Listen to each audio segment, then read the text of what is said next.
की जय भवानी। महाराष्ट्राचे आराध्य दैवत छत्रपती शिवाजी महाराजांना वंदन करतो।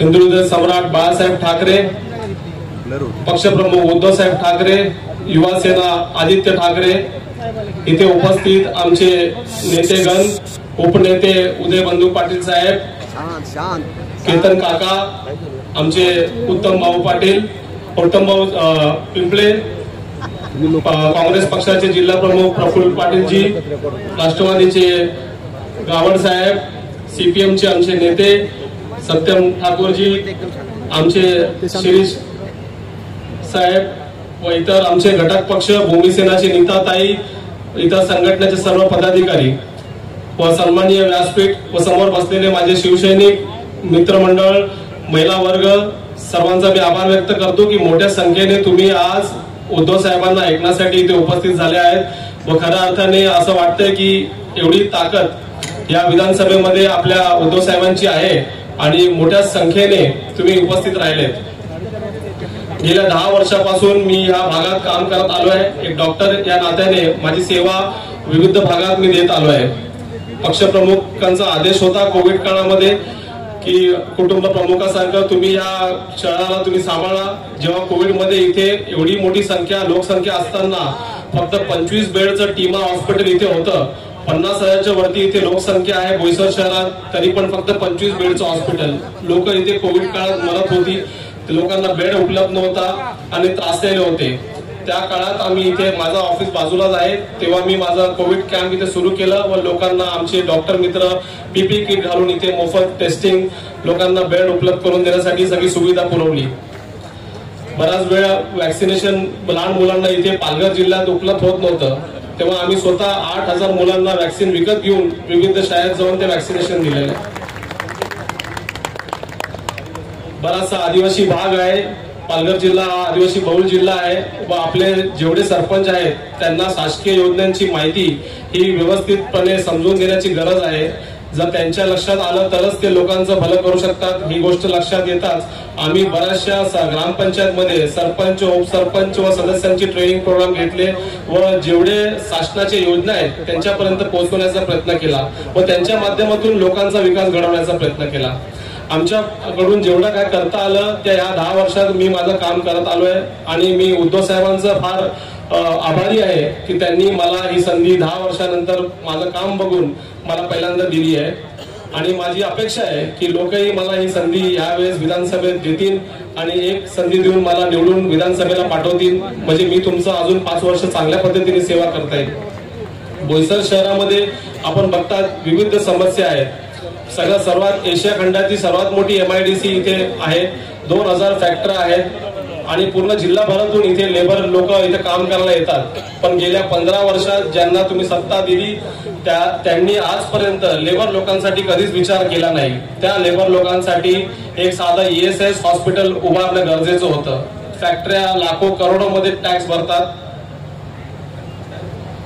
लाखो करोडोमध्ये टॅक्स भरतात व लेबर लोकांच्या पगारामधून पण पैसे सरकारला जातात, पण कुठल्याच लोकप्रतिनिधीने याचा आवाज उठवला नाही व या भागामध्ये नेहमी स्फोट होतात, लोकांना लागतं, कधी मशीन कटिंगच्या हात कापला जातो। अशा सगळ्या विविध आरोग्याच्या समस्या असताना ESS हॉस्पिटलचं इथे कुठलंच मागणी करण्यात आली नाहीये। कमीत कमी मागणी केली असती तर ते हॉस्पिटल आज इथे आपल्यामध्ये लोकांसाठी उपलब्ध झालं असतं। या बोईसर विधानसभा आणि पूर्ण जिल्ह्यासाठी 200 बेडचं हॉस्पिटल, ट्रॉमा केअर सेंटर मनोर इथे बांधण्यात येत आहे, पण ते गेल्या 5 वर्षापासून बांधतच आहे, जेणेकरून की ताजमहल बनवत आहेत। लोकांचा इथे जीवना मरणाचा प्रश्न आहे। प्रत्येक आरोग्य समस्येसाठी आपल्याला बॉम्बे किंवा मुंबई किंवा गुजरातला जायला लागतं व जीव मुठीत घेऊन आपल्या पेशंट लोकांना इथून पाहायला लागतं। तर गेल्या 15 वर्षात जे काम झालं नाही, नक्कीच एक डॉक्टर या नाते ही माझी जिम्मेदारी असेल की विधानसभेत ही माझा प्रयत्न असेल की कमीत कमी आरोग्याची समस्या मी लवकरात लवकर या भागातली दूर करण्याचा प्रयत्न करेन।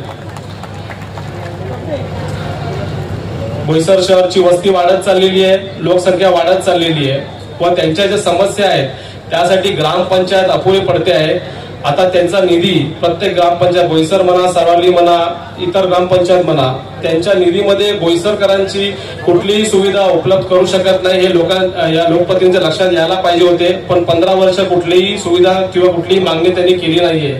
माझं हे तुम्हाला आश्वासन आहे की आमदार निवडून गेल्यानंतर बोईसर इथे नगरपालिका किंवा नगर परिषद तरी बोईसरला मी कन्वर्ट करेन, जेणेकरून मोठ्या संख्येने इथे निधी उपलब्ध होऊन बोईसरकरांसाठी चांगले रस्ते, पाण्याची व्यवस्था, वीज आणि मुलांसाठी खेळण्यासाठी उद्यान ही व्यवस्था, चांगलं एक शहर हे घडवून आणण्यासाठी प्रयत्न करण्यासाठी हे गरजेचं आहे. आणि हे मी तुम्हाला आश्वासित करतो की आमदार म्हणून मी प्रयत्नशील राहून या बोईसरला महानगरपालिकामध्ये कन्वर्ट करणार.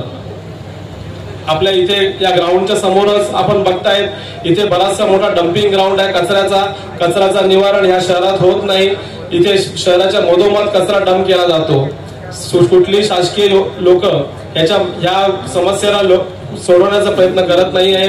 व आम्ही बराचदा प्रयत्न केला, MIDC ला पत्र व्यवहार केले की तुम्ही जागा उपलब्ध करून द्या, जेणेकरून हा कचऱ्याचा निवारण होईल. कारण शहराच्या मधोमध कचरा टाकल्याने इथे रोग पसरतो, लोक आजारी पडतायत, इथे दुर्गंध असतो दिवसभर आणि ही चुकीची गोष्ट आहे. पण अजून त्याचं मार्गी लागलं नाहीये. पण नक्की मी हे तुम्हाला सांगू इच्छितो की आम्ही तेव्हा पण प्रयत्नशील होतो. एक आमदार म्हणून मला तुम्ही जर ताकद दिली तर नक्की हा प्रश्न कचऱ्याचा जो इथला बोईसर शहरातला तो सोडवण्याचा प्रयत्न करेन.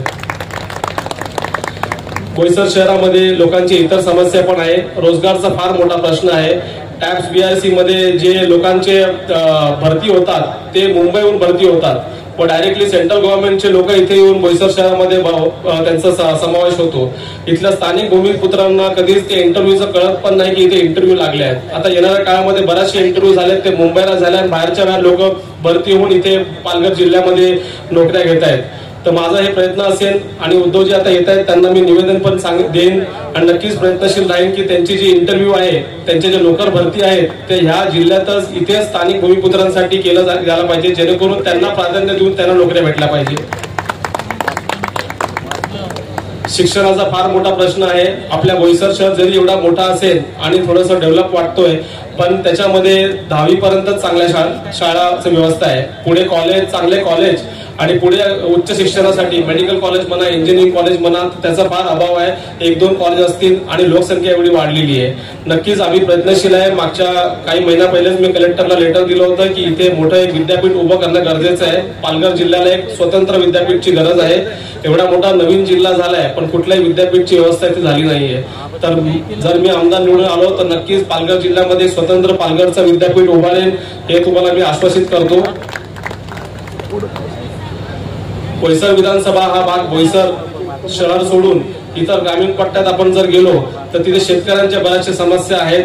त्यांचे भात विक्री केंद्र उभारण्याची गरज आहे, भाजीपाला विक्री केंद्र विक्री केंद्र उभार करण्याची गरज आहे, जेणेकरून त्यांना चांगला हमीभाव भेटेल. त्यांना शेती माहिती केंद्र आणि त्यांच्या रोजगारासाठी पण फार मोठा प्रश्न आहे. एवढी मोठी MIDC असून बरेचसे लोक इथून स्थलांतरित होतात. आपल्या प्रत्येक वर्षी भात शेतीचं काम 4 महिने केल्यानंतर आपले गरीब आदिवासी लोक शहराकडे वळतात. वसई विरार म्हणा किंवा मुंबईला म्हणा, पूर्ण कुटुंब घेऊन ते बिचारे तिथे त्रासात राहून आपलं पोट भरण्याचा प्रयत्न करतात. फार चुकीची गोष्ट आहे. एवढा मोठा पालघर शहर होऊन पण आपल्या लोकांना नोकरीसाठी वनवन फिरायला लागतं. नक्कीच तुम्ही मला निवडून दिल्यानंतर हा प्रयत्न असेल की त्यांच्यासाठी इथे रोजगार हमी योजनेच्या मार्फत म्हणा किंवा इतर क्षेत्रातून त्यांना इथेच पालघर जिल्ह्यातच रोजगार भेटेल, हे माझा प्रयत्न असणार आहे. थोडासा भाग बोईसर विधानसभेचा नालासोपारा पट्ट्यात देखील येतो. तुम्ही जर नालासोपारा पट्ट्यात गेले तर तिथे अक्षरशः गुलामीसारखी जीवन लोक तिथे जगतायत. जागे गल्लीमध्ये तिथे रस्ता पण नाहीये, पिण्याचं पाणी देखील नाहीये, वीज इलेक्ट्रिसिटी पण त्यांना नाहीये. माझं त्यांना आश्वासन असेल की जे काय त्यांचे घरं आहेत ते अनधिकृतपणे आता सध्या राहत असतील पण बराच वर्ष राहत आहेत ते. आमची महाविकास आघाडी सत्ता आता पुढच्या आठवड्यात बसणारच आणि नक्कीच मी त्यांना आश्वासित करतो की जे अनधिकृत घरं आहेत त्यांची आम्ही अधिकृत घरं करून देऊ व नक्कीच वसई विरार महापालिकेमध्ये आम्ही SRA योजना आणण्याचा प्रयत्न करू, जेणेकरून त्या योजनेमार्फत त्या लोकांना चांगले घरं भेटतील व त्यांना महापालिका क्षेत्रामध्ये जे सुविधा भेटली पाहिजे ती त्यांना भेटायला पाहिजे. तिथे देखील बरेचसे सर्व धर्मीय दफनभूमीची प्रश्न आहेत. तिथे पण कचरा निवारणचा प्रश्न आहे. तिथल्या त्यांची समस्या, रस्ते, हा सोडवण्याचा मी नक्कीच प्रयत्न करेन. समस्या अनेक आहेत आणि गेल्या 15 वर्षापासून ज्यांना तुम्ही निवडून दिलंय त्यांनी कुठलंही काम इथे केलं नाहीये. माझं एवढंच तुम्हाला आव्हान असेल की एक संधी मला द्या. येणाऱ्या काळामध्ये तुम्हाला कुठल्याही गोष्टीचं मी नाराज करणार नाही हे तुम्हाला आश्वासित करतो व माझे 2 शब्द संपवतो. जय हिंद, जय महाराष्ट्र.